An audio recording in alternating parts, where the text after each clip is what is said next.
No noisy fidgeting. Alrighty, we're live. Live to Brain hurt. Everyone thinks because you're a zombie, you don't know good coffee. Well, they're wrong. There's only one brew that gets my seal of approval. Deadly Grounds coffee is my guilty pleasure. The aroma is so intoxicating. It brings all of my neighbors out of the woodwork. Deadly Grounds coffee. Coffee to die for and zombie approved. It's good to get a little deadly. Use the front door! Oh, they're so disgusting.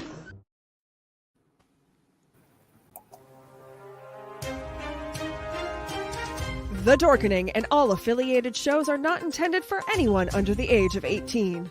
The following may contain discussions or scenes that have adult situations, graphic violence, nudity, strong sexual content, and graphic language. This show is intended for mature audiences only. Viewer discretion is advised.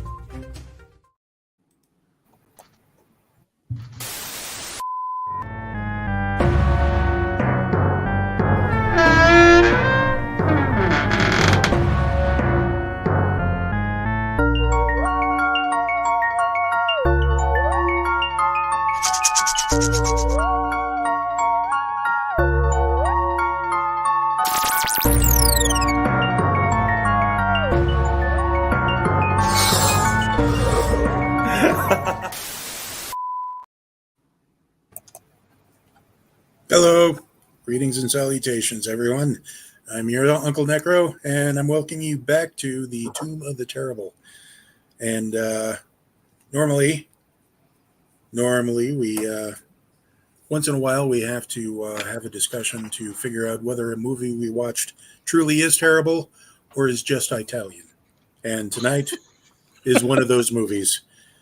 We have watched Cemetery Man, but we are going to introduce the usual gaggle of freaks that join us here. Hey, Tom Dog. Hey, Tom. Hi, Tom. So we're going to start with Dell. Hey, everybody. Got me, Ratatosker here. Nobody can ever pronounce his name right, but he's drinking again. I'm drinking tonight. I just got done seeing this movie, and I'm in the I'm in the confused section of whether this was a bad movie or whether it was just really absurdist and maybe misunderstood. I don't know. It was. I will say that I enjoyed it, but we'll get more into that later. Anyway, yeah, I'm just having a day, so let's go on to Pile. Yeah, Pyle. Hi, everybody. I'm glad I watched the movie, just really confused. But apparently we're going to get into that, and someone's got it all figured out. So me and the toilet paper is watching. Okay. Friday. Chaos. Hi, Kilala, and I have joined you with the movie I've picked. And I don't think it's as bad as I was told when I was younger. So, yeah, either way. She's invisible. Getting eaten by the It's a great- cemetery, man. it is a All I great see is the superpower. eyes. And Ron. Just like everybody else, I would say that I'm confused as well, but I'm thinking that might actually be one of the points of the movie. I do not think that it was nearly as bad as some of the movies that we have watched on here. I don't have the rant for it like I do, or like I did with Mandy. So I'm going to chalk this one up as significantly better. Yeah. I had to drop out of that one, but I heard that Mandy is now your favorite movie, Ron. No, I would have to say after the interview with Bernie Rao that Killer Sofa has jumped to the top of the list. Awesome. Number two. That interview with Bernie made a huge difference, and just I don't know. Now I have a new fondness for that movie. There you go. So tonight's movie was, as I mentioned, Cemetery Man. That was the title that was given for the American release. It was originally released in 1994 in Italy, but finally came to our fine country here in 1996. stars Rupert Everett as the titular cemetery man who has to gun down the reanimated dead that comes after him in a cemetery just to contain everything. But there's more to that story than just that.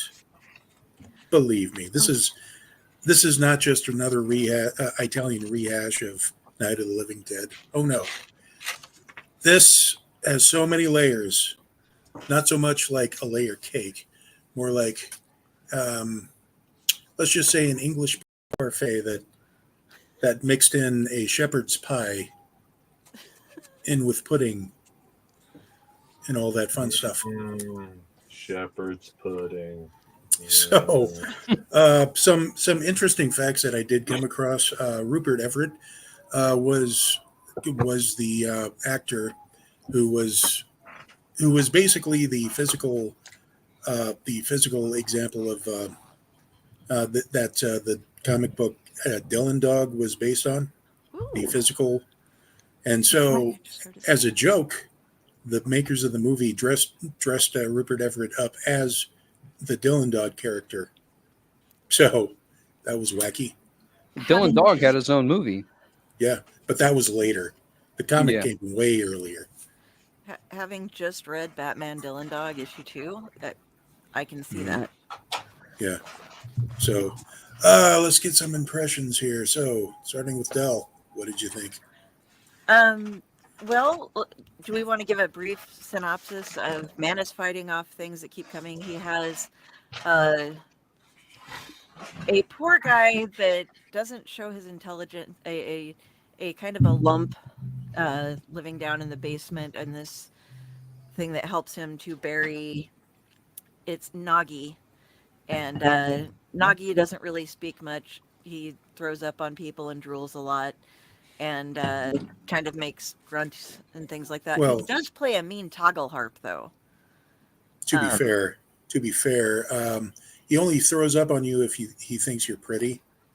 Yes, this is true. Yeah. So he's kind of the Igor character. Yeah. You know.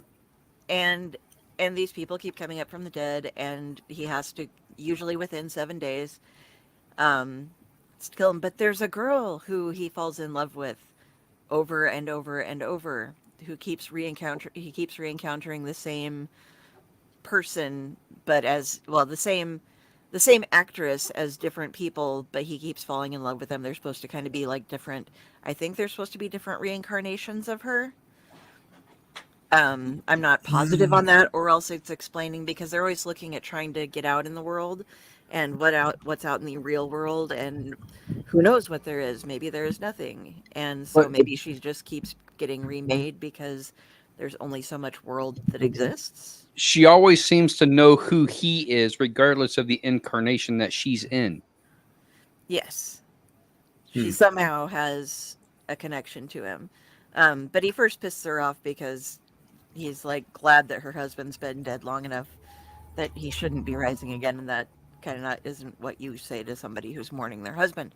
But no, I thought it had some really hysterical moments, and like I didn't take it entirely seriously, but like I said, it was really absurd. As there's people coming from the dead and shooting all the time, and people not believing him, and people come to investigate, and there's also something to do with he's apparently, the entire town thinks he's not just impotent, but missing the parts. And they keep, don't make me say it, and referring to this. And then you find out, oh no, he has the parts. And there's just some really weird reasoning behind that, but we'll get into that more. But yeah, I was stunned watching this film. I did enjoy it. And like I said, I got totally cracked up at some moments, and one of those involves the judging horse. But we'll get into that as we describe more. So moving on, Pyle, what were your initial overall impressions? So I've actually watched this twice today, and that's why I'm so like head scratching, because there's got to be something. No, it didn't. Because I tried doing something called logic. Oh, okay. Good And luck with this that. is That's not where you a messed up. this is not a logic movie. A motorcycle does not get buried with you. You do not get put in a glass coffin. There. No, here in Texas, you can bury your truck with you if you want. Please continue. Okay. You can, but it's not a normal practice. No, it's not there's normal, but we've seen it done. it just to me there was just so much. Even the Cub Scouts marching and having their song about how they should have just stayed home and not went on the trip, and Dell's got the whole jingle down. Yes, there is a scene where some motorcycle riders are racing and they run into a Boy Scout bus that is on its way to a picnic, and that is where Judging Horse comes in, because you see this huge pile up and this horse just kind of looks. But You startled a little bit. as they're laying everyone to rest, they do a mass funeral. So there's like the biker on his bike being buried, the mayor's daughter in a glass coffin, and then all the Boy Scout troopers, and the Boy Scout troops are singing a more lively dirge than normal, and it's never should have gone out on the Boy Scout picnic, never should have left my room, never should have gone out on the Boy Scout picnic, now I'll do my scouting in a marble tomb, and kind of repeats on there. So Oh my god! I found my wedding song. Pyle, Pyle, is this your first time with an Italian horror movie? I guess. Okay. Stay away from Fulci, especially the stuff from the 70s and early 80s. You know, the Pastor Raptor. That was interesting. You don't understand. Pastor Raptor. Velocipaster. That was interesting. Velocipaster. Yeah, that guy.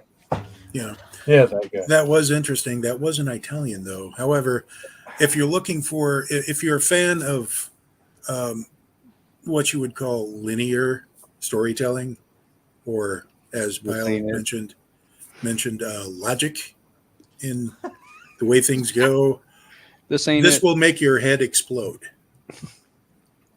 So I cannot claim to have much familiarity with the Italian horror movies either. Well, a lot of them, especially like the giallo type, it's an entire subgenre of the horror genre that the Italians have really embraced. Giallo goes more for style over substance, where it's really beautifully shot. They use a lot of colors as far as symbolism, and the story itself is just wackadoo. You know, I mean, if you want an example of this, Cemetery Man is a perfect example. This was made in the 90s, however, so it looks way better than a lot of the stuff that I saw from like the 70s or early to mid 80s. When you were speaking of the color thing, and I'm sorry I'm interrupting, and then I'll back completely off. One of the first things I noticed was the will-o'-the-wisps that they had going through, or they call them something Italian, and yeah, those are completely random. They only show up once in the movie, and then that's it. But they're pretty cool. The Ignis Fautus, which is basically a will-o'-the-wisp, but they were really pretty. So anyway, let's go to blows one out. Yeah. Let's go to Friday in Chaos. Get their impressions. Oddly enough, this was a really good movie, even despite how confusing it was at a lot of times. I still gotta say it's got some of the best depictions of death in even higher budget movies than even higher budget movies have. Mm. okay. Especially the one at the fire, when he's doing the fire and just Oh, you mean kinda Death the Entity? Yes. Okay. I wasn't sure if you just meant death in No, general. I mean the actual Reaper. Depictions of the Reaper in most movies. I agree So with you there. I Friday. enjoyed it. I generally like zombie movies, and I don't. It's very few and far between that I can find a decent zombie romance movie in any aspect. And then this one had the weirdest way of having it. The randomnicity of different herds just showing up. So yeah, There's a keyword right there, random. Randomnicity. There. That's your word for the day. Randomnicity. Yeah. Let's move on to Ron.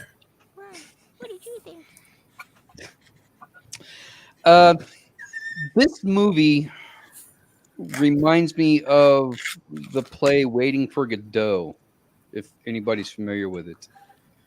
It's an Irish play by Samuel Beckett, and it has two characters that they go into a lot of existential conversations while they're waiting for the character Godot, who never shows up. So the whole movie is basically about the whole existentialism, or the play, not this movie, but the play Waiting for Godot. It's basically about existentialism and the meaning of life and so on and so forth. So I feel like that's kind of the thing with this movie. It's very existential because it's so discombobulated in a way where you don't really know what's going on, that you could literally make whatever meaning out of it you want. I feel like there's a caveat with that, though, where a lot of people will make movies like this that defy logic, but there's some sort of underlying theme which holds it together, and they'll call it like high art or an intellectual, thinker movie. But this one, I feel like it misses the mark because there's not really an underlying theme that I can come up with that would tie all of this together for me to go, wow, that's cerebral. I don't get it, because it jumps all over the place. I feel like this is me writing a book, not knowing how to get from the beginning to the middle to the end, going, okay, let's try this, let's try this, let's try this, and throwing a whole bunch of ideas out there, and somehow we get to an end, and you read back through it, and you're like, this sucks. This is my first draft. I need to go back through and edit this and rewrite it until I come up with something that actually makes sense. That's what I feel like this movie is. It's the first draft of a story where they threw a bunch of ideas together, and then they just never did anything with it. Okay, so. But that's not to say that I think the movie sucks, because it doesn't. I actually quite enjoyed it. I thought it was a pretty decent movie because they did a really good job with the depictions of the living dead, and like Chaos said, with the depiction of death. There were some really good one-liners and just some completely random things that, you kind of sort of laugh, even though it's a very dark comedy that you really shouldn't be laughing at it, but you can't help it anyway, like being buried with the motorcycle. And the one question that nobody's asking, will glass coffins catch on, remains to be seen. That's No. funny. We That's have funny. seen them before. I caught you. That's good. So my take is, well, first of all, I agree with Ron. This movie really needed something like that speech at the beginning of the movie Rubber, just to say, yes, film's not going to make sense. Yes. Here's the movie. So, but this, there were several times while watching this movie this morning that I was thinking, why is this considered terrible? It's not terrible. It's offbeat. It's weird. It doesn't really make sense.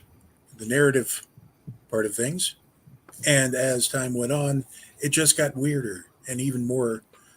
I hasten to use the word convoluted, but that's kind of what it turned out to be. I would say this is kind of a mixture of, say, the predecessor to American Psycho, and also, I don't want to say the Truman Show, but maybe the ending part of Dark City, Ooh, yeah. kind of. Yeah, Dark City had a great ending. Yeah, but the cinematography on this is fantastic. The makeup effects on the zombies were great. The way it opened up, where he's just on the phone talking with his buddy and shoots a zombie, it comes in and like it was nothing. You know, just okay. Well, we got a good introduction to the guy here. He has a kind of an Igor slash, Tor from the Plan 9 from outer space. Kind of. Who's actually really intelligent, but Yeah. hides it from everyone. Yeah, the actor it was a very accomplished musician. He died in 2023. Oh, that's a shame. Yeah, I He saw a really video. did play a good toggle harp. Oh yeah, that, and I saw a video of him playing a hurdy-gurdy, which movies Those are need more hard. hurdy-gurdies. So That's a very weirdly named but very difficult instrument. yes, it is. But onto the movie. Yeah, it's the first time that he encounters the mourning widow, the one that the actress that plays Yeah. multiple. Yeah, it turns out she has a very specific kink that at first she's repulsed by him, but then he shows her the place where they store the bones, and then she's ready to go right there. But then they kind of do it on her dead husband's grave, which gets a rise out of him. Literally. You know how long I was waiting to use that? Bravo. Thank you. I'll be here till Thursday. Tip your wait staff. But it's there's a lot to unpack on this movie, because apparently you kind of wonder, is especially the mayor, who was essentially, this was his election cycle. He was really worried about getting reelected. But if he knew about the dead, or did he know about the dead rising, or just kept it quiet? I don't really know. I think Why he would ignored you? it. Why would you pull off of your voters and say, you know what? Let's dig up my daughter and show how much I'm grieving over that. And then as soon as they go and the child's head is missing, he's like, oh, it really didn't faze him until she started talking. And then he's like, wait, hold on. No, the comment of we should shoot from the neck down. Francesco does keep trying to get the mayor's attention to say, I really need to talk to you about the cemetery, but that talk never happens. So I'm assuming that the mayor does not know what is actually going on in the cemetery. On the flip side, the mayor could actually know what's happening in the cemetery, because he may be the one that actually hired Francesco to that role and said, this is the situation. Your job is to put them back down and make sure they don't get out of the cemetery. But we never see the conversation, so we don't know who hired him to this task. He answered a job ad in a newspaper, but the job ad didn't tell him what he was going to be doing. He only learned it after he took the job. So who hired him? If it was the mayor, then that means the mayor already knew. But so, we don't have any answers there. And trying to keep it hush-hush. And they keep calling him the engineer. Sorry. And they don't explain that. Other than that might just be his position title in the cemetery. One thing that kind of confused me was the fact, going back to the mayor and his daughter. When the wreck happened, a vehicle ran over her head, exploding it. Yeah. Yet It got I see better. where they you're were going with this. able to fully piece it together with very, very, very, extremely, very minimal scarring, and she still rises. And talks. Yeah. She can sing too and eat Mhm. apparently. Yeah. Just as a head, how's the air going through? Yeah. How is know, she that's- talking? It just Why don't dumbfounds you me eat how well they spaghetti? Well, hold rebuilt on her here. head from a puddle of mush. Yeah. Didn't we go back to it's an Italian movie? Mm-hmm. Yeah, Well- I know, but still. First of all, I want to point out the name of the cemetery was Resurrectorus, Mm-hmm. Yeah. which Oh, is that for ain't. those who will rise again. So It's like Pet Cemetery. you should have known just by the name. They're going to rise again. I Mhm. thought that was just poetry or symbolism, but no. Well, the thing is Francisco does say that it happens after they've been buried for 7 days that they'll rise up, but now they seem to be rising with more frequency, not waiting the requisite 7 days. They're just starting to pop up now. Yeah. Maybe it's a running theory of his that has to be disproven scientifically. It's like maybe that's the problem, is the issue's getting worse, which is the reason why he needs to talk to the mayor. Mhm. And I loved how when he first romances the widow in that form, Mhm. she in the widow form, he's telling her how he had this degree and everything, and but this was the only job he could have. And then after she dies, he's like, I feel so bad. I lied to you. I dropped out of school. I've only ever read 2 books in my life, and one of those I didn't even finish, and the other It was one, the phone book. it's the phone book. It's his favorite book. And they're Yeah. burning the phone books at one point. Just because we got a new one doesn't mean we have to get rid of the old ones. These are classics. Right. I was so confused on that too. So some Why of are that you is- hung up? Yeah, No, I okay. think that's might be an Italian versus American. Why maybe a lot of us, or if we aren't familiar with that style, maybe a lot of Americans find this as like, what the fuck is going on? This Okay. is ridiculous. First of all, Dell, fire up that the more you know emblem, because I'm about to drop some knowledge on our younger viewers. A phone book was what we old people used. It was a printed out form that had phone numbers. It's called phone numbers of people in the area we can look up and call on our phones. Well, There you go. are you going to break it down between the yellow pages and the white pages? Oh, that would You think that's too much? that would be too much information for them to process. That would hurt Okay. their fragile little minds. I know, Oh, right? yes. They're going to need, mineral water and maybe a salad. I don't know. And a lot But, of therapy. They need a safe place. Dial. They need Yeah. a safe place. Ooh, rotary dial. Ooh. Oh, But anyway. Back on track though. Back on the tracks. They can't even stand flip phone. We love you, This younger folks. We aren't being dicks. this movie had the amazing ability to make me go, what? And then as it progressed, it made me go, what? Huh? Even more. I went from what to Hana. What? So at one point, one of the women he keeps falling in love with, the same one but different people. I know.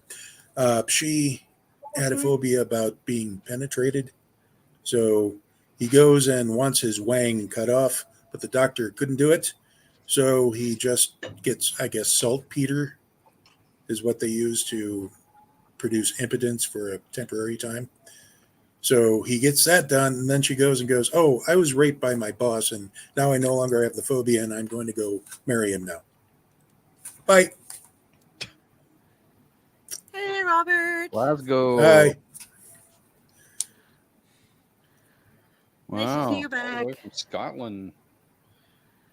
We like Scotland. Did I just Yeah, we kill do. the... No. Yeah. No. No, thought- no.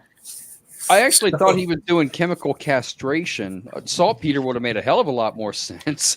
Because the doctor says this is only temporary. Okay. Monthly. Yeah. But the look in the size of the needle, no. There was a lot of screaming. And initially he was going to do the castration, but he's like, I don't want any anesthesia. And I'm like, you dummy. Oh my God. I wouldn't want to watch. Or he just drops his pants and, right there in front of the doc in the office and everything. It's like, oh, behold okay. my ass. Yeah, pretty much. Not killed anything. What time is it in Scotland right now? Aren't you like 5 or 6 hours ahead? Wouldn't it be like 4 in the morning? 6 hours, I believe. Wow. That is dedication, people. Unless it's hunting. Oh. Okay. Unless it's hunting. Well, sure. This movie involved a lot of killing, but most of them were already dead. So Does it really it count? was re-killing. Yeah. I should point out when they burned the phone book, the ashes of the phone book started fluttering and flung around, and then you see the statue of the angel of death who starts talking to him. Oh my. 237. All right. We appreciate you being here. But anyway, he has a talk with the angel of death. And the angel of death is not pleased with him killing the dead. Irony. So he suggests you go kill the living. And he does. Yeah. And he gets away with it scot-free. So the question is he doing it in his sleep? That was some of the things. We were discussing just before the show some of the continuity and things like these zombies do bite.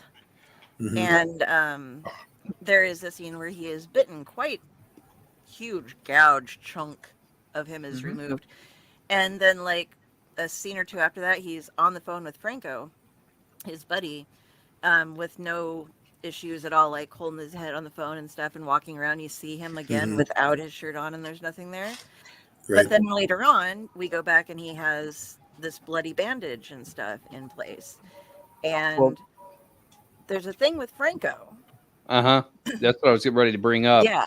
Is when we find out, the person that he's been on the phone with this whole time, Franco, is in a hospital bed in a coma, and it looks just like him. Well, not exactly like him, but similar. But he goes in and he's talking to Franco a lot, and he's just like, sometimes I go in to visit him just to make sure he's real, because sometimes I think I make him up. And he's talked to him a lot, and yeah.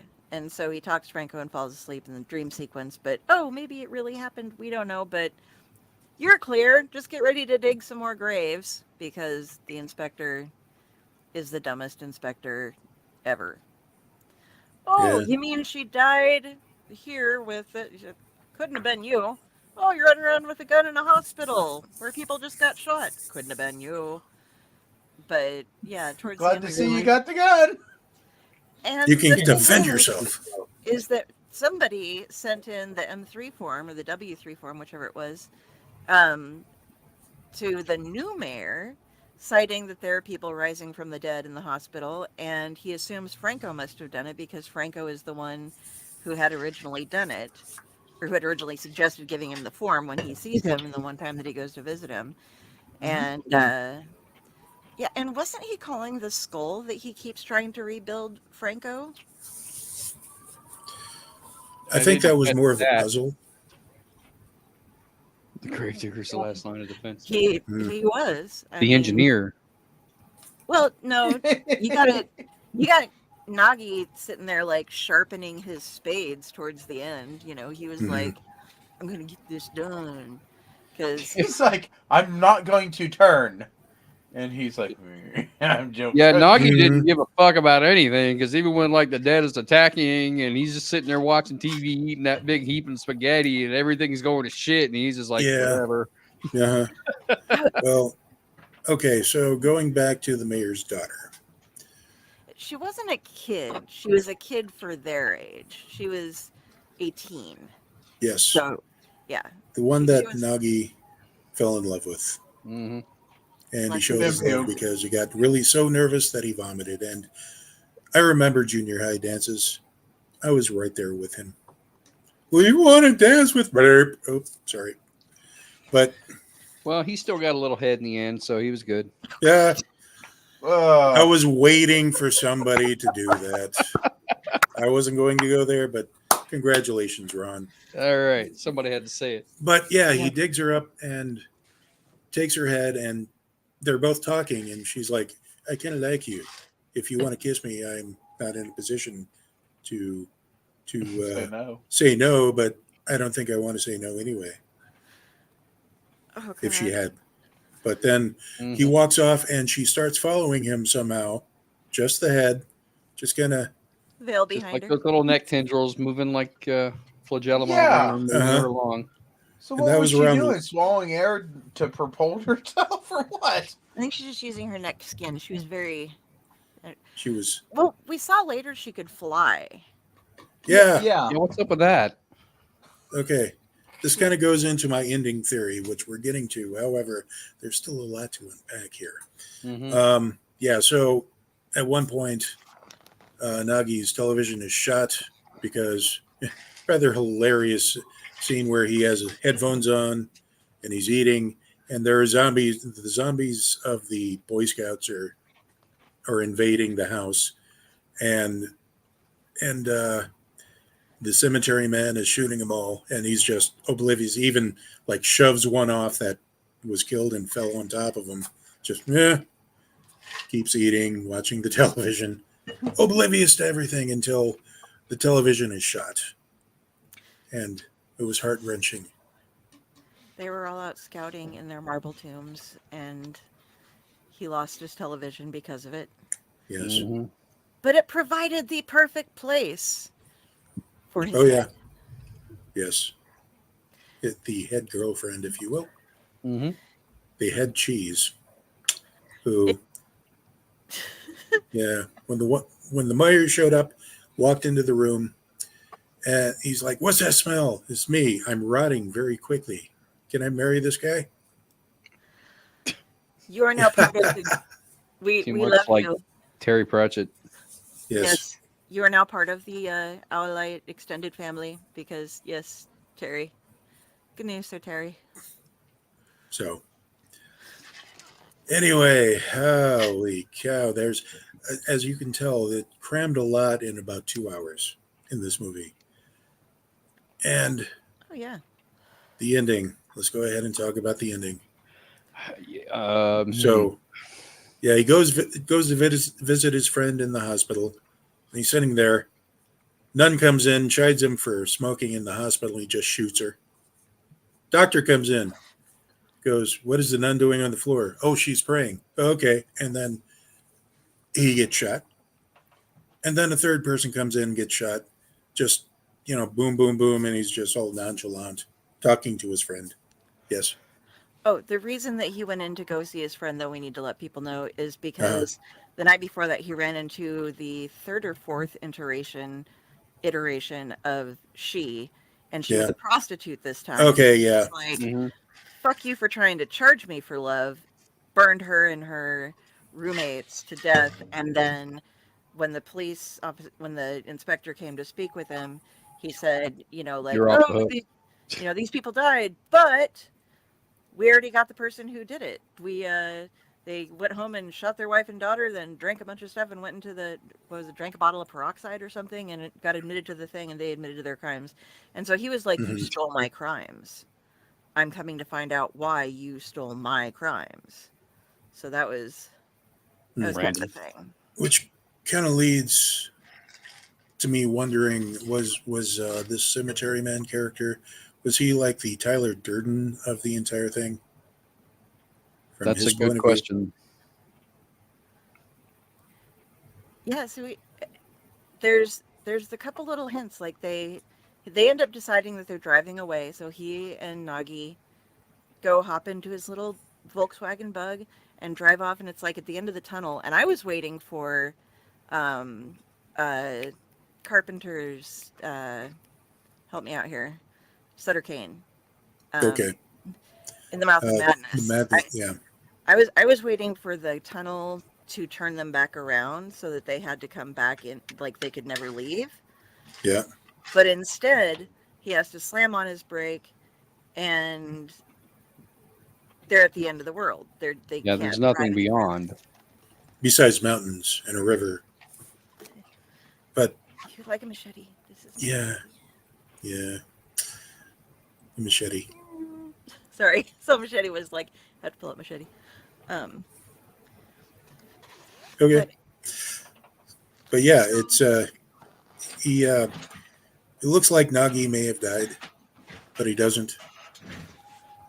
And then while they're sitting there, Nagi says something more than just nag. Like, Can you right, take me home? can you take me home? And then he goes, nah. And then end of movie. Yeah. And it looks like everything's in a snow globe because they're sitting in a snow globe now. And it's randomly snowing. Which leads me to my ultimate theory. You look like you have a question there, Pyle. Are we going to talk about the old woman that makes such a drastic decrease in her life in the 3 times that we see her and then she dies? She went from a cane to having stilts on both arms to a giant walker, and then the next time they bring her up, she's got on her tombstone the 2 pictures that she said, which one do you like better? And he says, do them both. And she goes, I like that. Like, she decreased every time you see her so bad.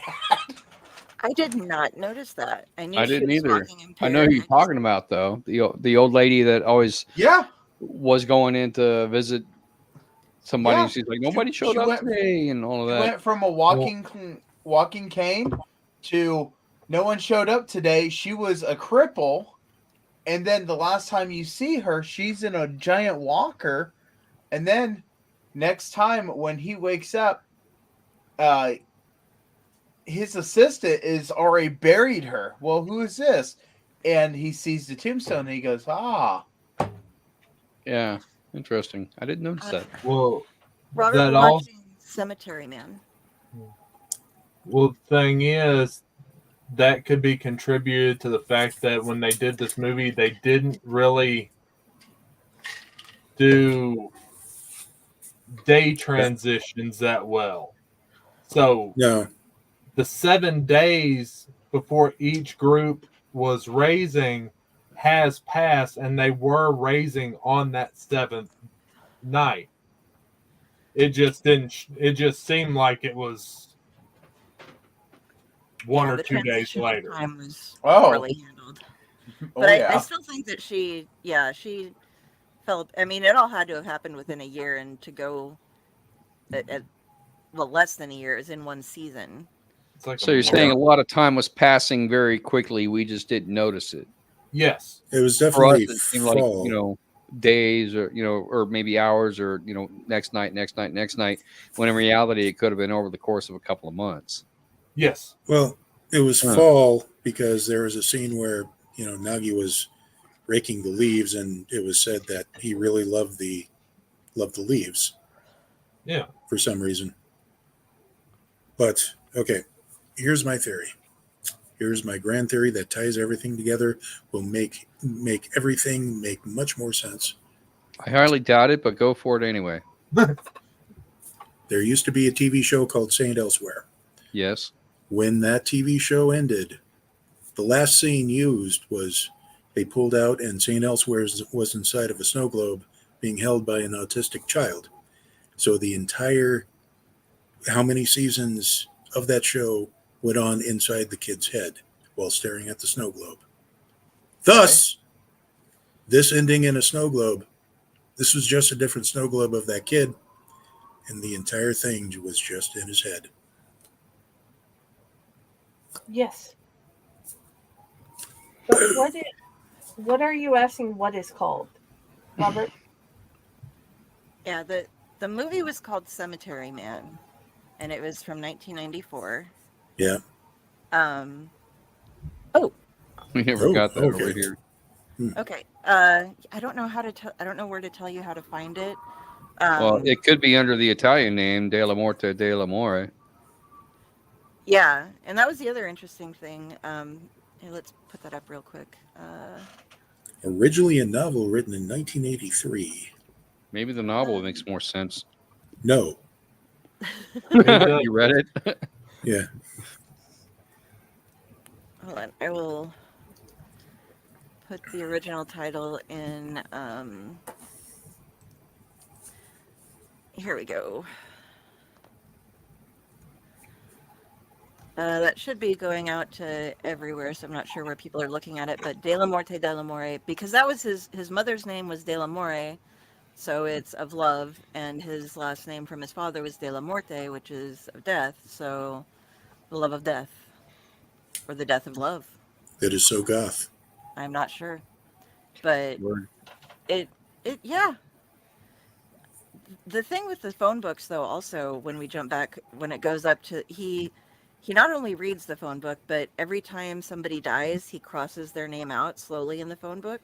And so I think that part of when they burn the phone book and it turns into the statue of death, if we're going Italian here, all right, but is that all of the people who have died that he's crossed off are like making the death that he has, like, eventually, like, these are the ones who've been killed twice, you know? So that's what is making up that. I'm not positive. It was just a thought. But it could have been the reason that death popped up out of there. Anyway, yeah. This movie is one of those movies where we can sit around for hours drinking coffee and discussing and still have like days and days of this could go on for hours, people. Yeah, I was really hoping that you might have done some research to find out from the filmmaker's point of view what the hell was actually going on with this movie, but I don't know if that's it. Yeah, I tried. I haven't gone so far as going on to YouTube and finding other people discussing this, but yeah, it's you have. And what did you find? I found multiple videos. I just haven't exactly got around to watching them. But I can find other reviews. I just wanted to have our review show first and then watch theirs. Right. Fair enough. But this now I have seen mind-blowing, some would say artsy foreign films before. This wasn't my first tractor pull. However, as far as movies go that we normally talk about here, I wouldn't say this is a terrible film. This is a very good film. I guess a lot of people think it's terrible because they were expecting more of your standard mainstream, shut off your brain and eat your popcorn and be entertained with the story, which is fine. I love those too. Except this one was shot great. It had a lot of great cinematography, as I mentioned before. It's very, very gothic in its execution, and the zombie, like I said, the zombie effects, the makeup, outstanding. Yeah. Speaking of effects, looking at the trivia real quick, the ossuary that was used was actually a real ossuary. Nice. Supposedly one of the crew members removed some of the bones from it during filming, but quickly replaced them the next day, claiming to have encountered an angry ghost following the removal of the bones. Oh, I'd be kind of pissed too. So that's kind of a ghost had a bone to pick with him. Oh, Ron, what would we do without you? Continue the show. Okay. Probably, I don't know. It would be much less of a show, actually. But wouldn't be as punny. It's amazing if you have reanimation Italian movie. Yeah. Just have to check it out. Thank you. Yeah. But I would say this is not a terrible movie. But be warned, you're going to have to pay attention. And there's going to be so many questions that will pop up in your head. That you'll get no answers to. Embrace them. Embrace them. It'll make you think. Embrace the suck. As many as many spoilers as we've given, we haven't really given you spoilers because there's still everything, and it So is much more. you're going to be figuring Yeah. out its own, like your decision on why did this happen, why did that happen. The director said that the people were rising from the grave based on the mandragola roots in the cemetery, but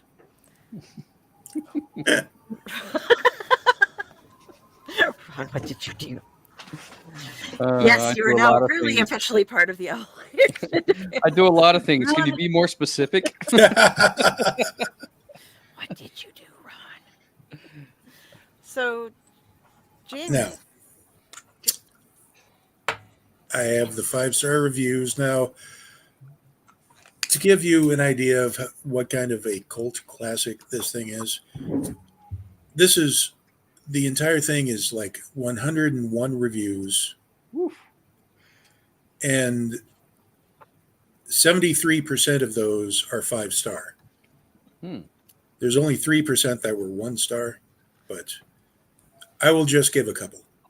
Okay. First one is by John Lindsay, an overlooked Italian horror gem, finally on our R1 DVD. Francesco Dellamorte is not just your average cemetery worker. He kills the walking undead at night as they try to escape the cemetery so that they can feed off the flesh of the living. That's strange, dark, and funny Italian, French, German horror comedy in the tradition of H.P. Lovecraft, Lucio Fulci, and George A. Romero, based on an Italian horror comic called Dylan Dog. This movie is one of the 90s best horror flicks and one of Italy's best of the genre, along with some of the likes of Dario Argento's and Lucio Fulci's works for its rare diamond in the rough among the fans of horror with nudity. There is nudity, oh boy. The lovely Miss Falchi in 3 roles, dark humor, and gore abound with a strange ending. Now, scrolling down. Humor, horror, sexy, funny, unique, and well cast. This dark and whimsical film, will always hold a special place in my heart.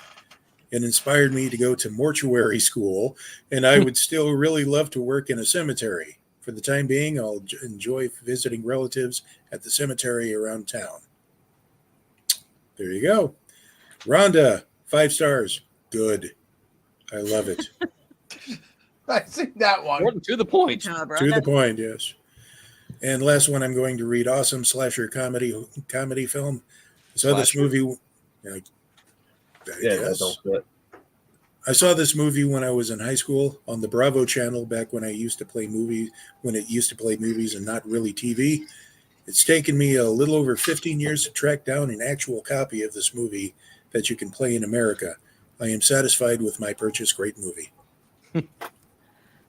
I would like to point out in the first one that you were talking about with it, there is, in 2009, the horror website A Shot in the Head chose Anna Falchi's boobs from her nude scenes in this film as number 1 on their list of top 10 boobs in horror movies.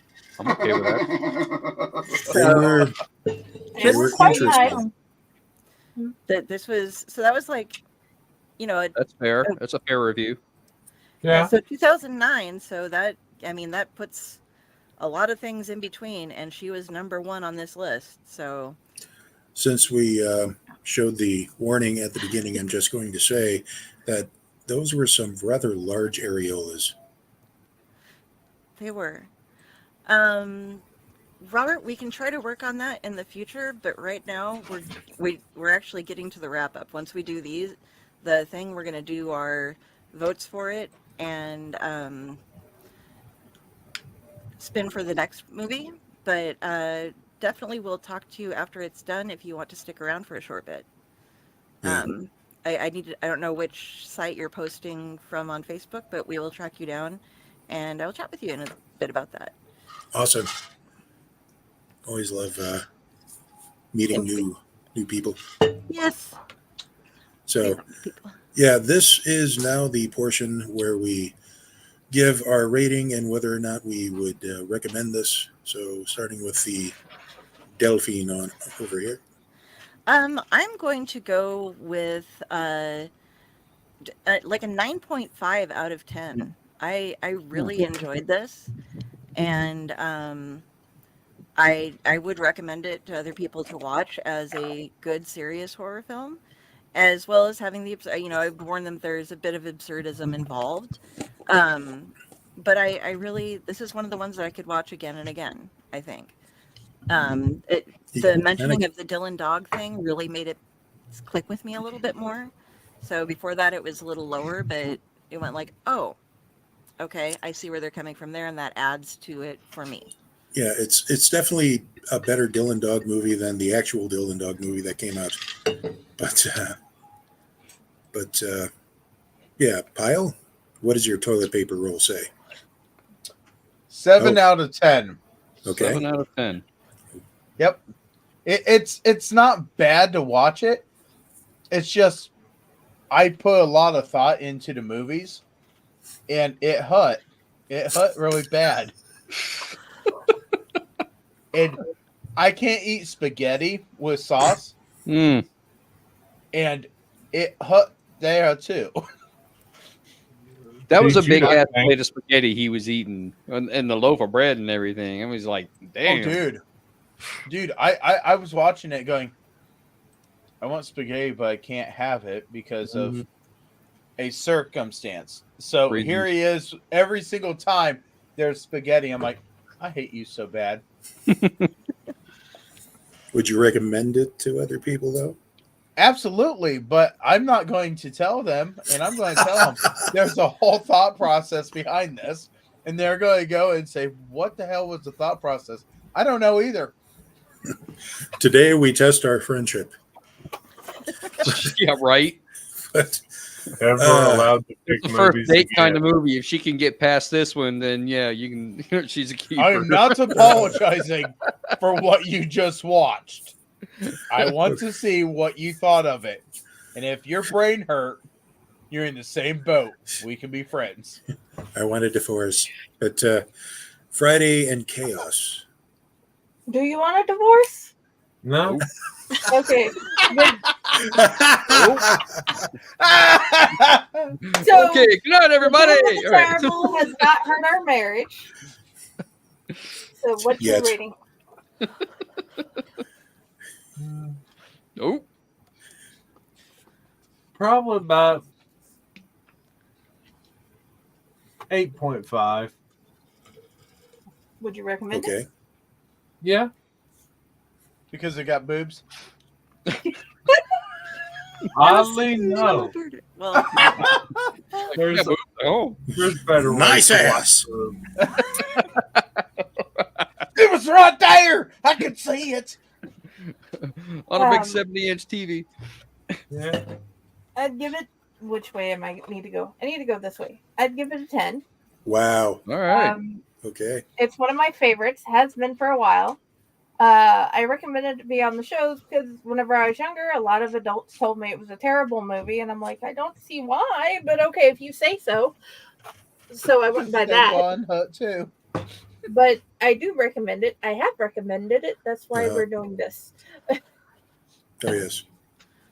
All right. Ron, sweetie. I am going to agree with Pyle on this one and give it a 7 out of 10. And my explanation for that is precisely for the reason that you said, James, because I do feel like it was very well shot. It had great makeup effects. It had pretty good special effects overall. I do like cerebral kind of movies that make you think, and this was definitely one of them. I just feel like it kind of missed the mark because there wasn't any logic to it. So some people could give it a 7 out of 10 because it was a cerebral movie that made you think that didn't really have any logic to it. And some people would give it a 7 out of 10 because that's a bad thing. They really wanted something more. So either way, I feel like a 7 out of 10 is kind of appropriate for it. Would I recommend it? I would say that depends. It would depend on the person, whether or not I know if they like these cerebral kind of movies that make you think that don't really have any kind of point to them. if they like those kind of things in existentialism, then yeah, I would recommend it. But if they want their movies to be straightforward and linear and have a plot and have a reason and have a definitive ending, then no, I probably would not recommend it to them. Hey, Ron, Uh, would you try it without sauce and then with sauce? Yes. This one I felt like was without sauce. Now I want to see it with the sauce and if it makes any more sense. would you try it with cock sauce? Oh no, that I think that Francisco already did that himself, so there's no reason for me to do that. It was a callback, people, from yesterday's show. So, you went on yesterday. You missed something. boy, howdy.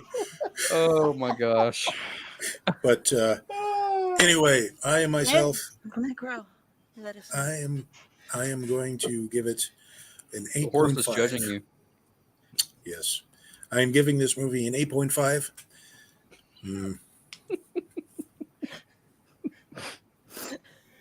I can't pet horse.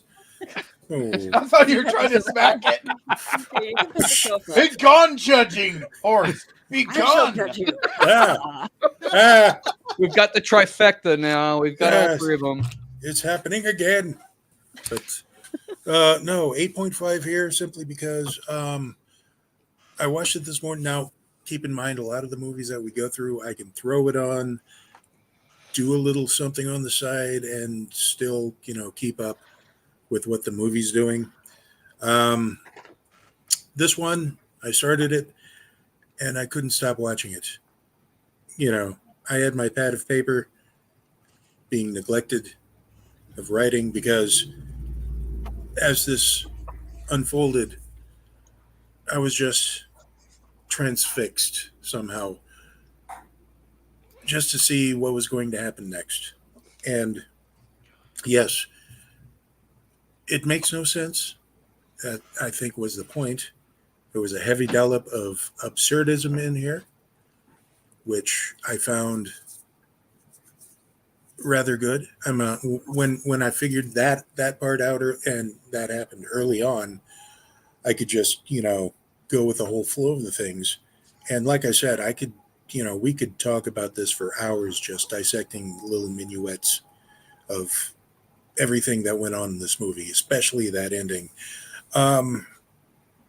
I would definitely recommend it to friends that understand this kind of a movie, especially big fans of the giallo type horror movies from Italy, and a lot of French movies as well. I would also want to show this to certain other friends just to mess with them because I love them, and this is how I will mess with them.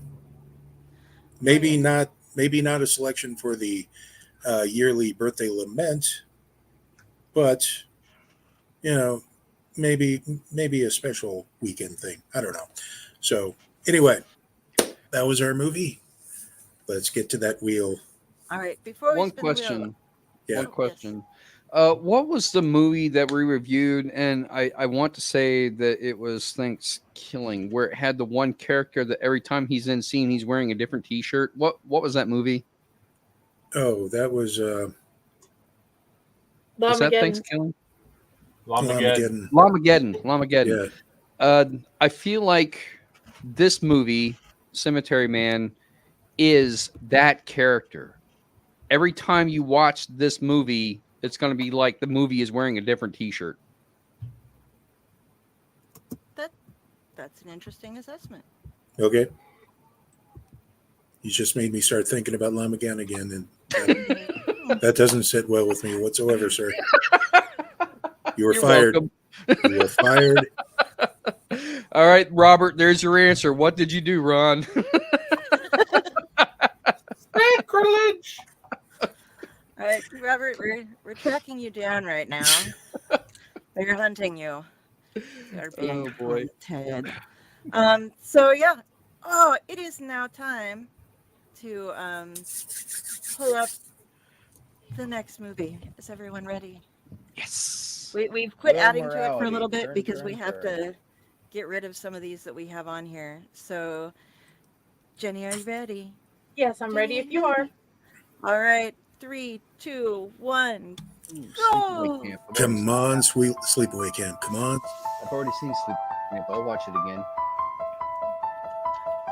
I'm getting dizzy. Amityville Exorcism. Hold on. I think it's Oh, no. Freaked. Freaked. Freaked. Okay. Ah, okay. I have no idea what that one is. It's about being freaked, I guess. Apparently. I don't know what that one is either. All Does right. anyone know? It's on my sticky note going on my board. That way I remember That is to a good watch question. Freaked. To the Googles. Is it to be or not to be? That's a what good I'm going to check question. first. That is the question. Freaked. 1993 film. Have Oh, you this seen one. it? This one. Oh, no. Oh, Yes. ooh. Oh, my goodness. Guys, Okay, tell us about it. wear a cup. Wear a cup. Okay, so It's going to be on a here, kick in the Embattled Corporation Everything Except Shoes, or EES, hires celebrity Ricky Cogan, Alex Winter people, Oh my God, I've seen this Yep. one. to serve as its spokesperson amid the spate of reports that the company uses a toxic substance in the products it manufactures. Yeah, this, okay. Where to watch? It's probably been a good 20 years since I've seen it. I think this is on YouTube. It is not to be. So, Let me check. but it does look like, yes, YouTube is a place where you YouTube. might be able to get it. It was never released on Get matched with DVD. a local tax expert and Shush. hand off your taxes with TurboTax Live Full Service. Okay. TurboTax would like to help you out. This is not brought by TurboTax. Yep, the movie is on YouTube entirely. Okay. In Or you Okay. can HD, buy but it for $80 on Amazon. I do not recommend doing that whatsoever. Yeah, I wouldn't think so either. Okay. And for those people who are not familiar, Alex Winter is Bill S. Preston, Esquire, in the Bill and Ted movies. And he Or- also played one of the vampires in The Lost Boys. Yeah. And Robert, we're going to check with you really quick. We think we have found you. You work at a bar. I don't want to Or I don't want to call you out or vet you really, but I mean your name's already up here and you're commenting on things. So if so, we will be getting in contact with you as soon as we end the show. Just checking. Indeed. You're still there. Or I suppose it would Maybe be a pub he was because hunting. He was hunting while he was talking with us. Maybe he found his. He's in Scotland, so so it's the middle of the night on the open road. I don't know why that song came into my head. I don't know. Was yes. Okay, we shall now figure that's this on my out. head. You're welcome. I'm such Okay. a nice person.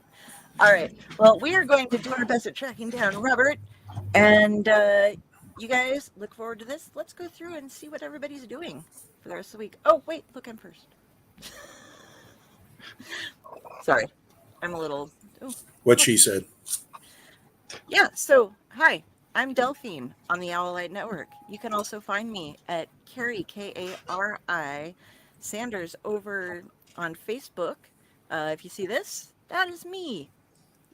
I have my author page. I have all of my Owlite stuff. I have all of my stuff on the Dorkening Network because we're also part of the Dorkening Network. And the show that I do outside of Owlite on the Dorkening is Splash Pages. That's every Tuesday night at 8 p.m. Eastern. And this week we have got DG Chichester coming back on.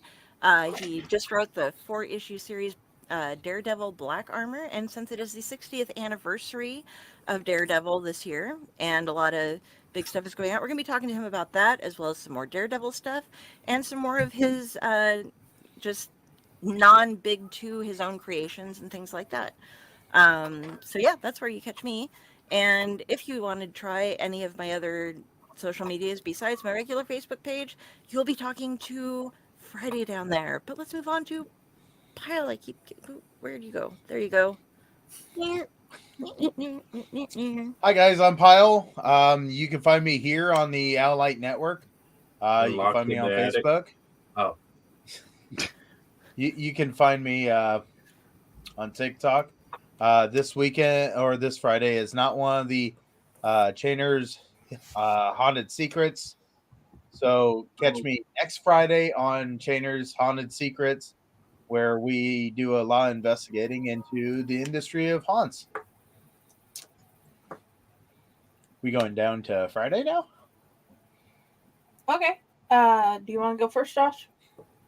Find her. Okay. You can find me here on the Owlights. You can find me on Fakor. You can find me on Friday with the Library in the Blue Box. You can find me on my author page, Jennifer Elliott. And I just wander around aimlessly in this realm of existence for the time being. Okay. Ronnie Pooh. You can find me here on the Owlight Network with all of these other clowns around here. And you can also find me on my author page on Facebook, Ronald W. Gillespie Jr. author, since I did just publish my first book with Fakor, and I'm already in the midst of working on the second one and the novel. Hard at work on those. A lot of work to be done, but I guess I can save that for an Owlight Society when we start talking about them. Other than that, outside of Owlight and writing, I am a professional martial artist. I've been doing that the majority of my life. I do a lot with the International Neoclassical Karate Kabuto Society, aka INKS, INKKS. You can find them on Facebook as well. I try to help out with seminars and all that kind of stuff. I teach, and I make content for TikTok. So you can find me on TikTok under Wolf Dojo. And if you're interested in that whole martial arts kind of bit, so yeah, writing, Owlight, martial arts. There you go. That's all I do. And So you do Wolf with a U instead of an O. Yeah, WULF DOJO, and I am Wolf Sensei. WULF Sensei. Necro. Hi, I am Uncle Necro, and I am the host of this show, I guess. You can find me on the Owlight Network, and various other blogs and other podcasts that I do, all musically and all that kind of things. Brain droppings, all that fun stuff.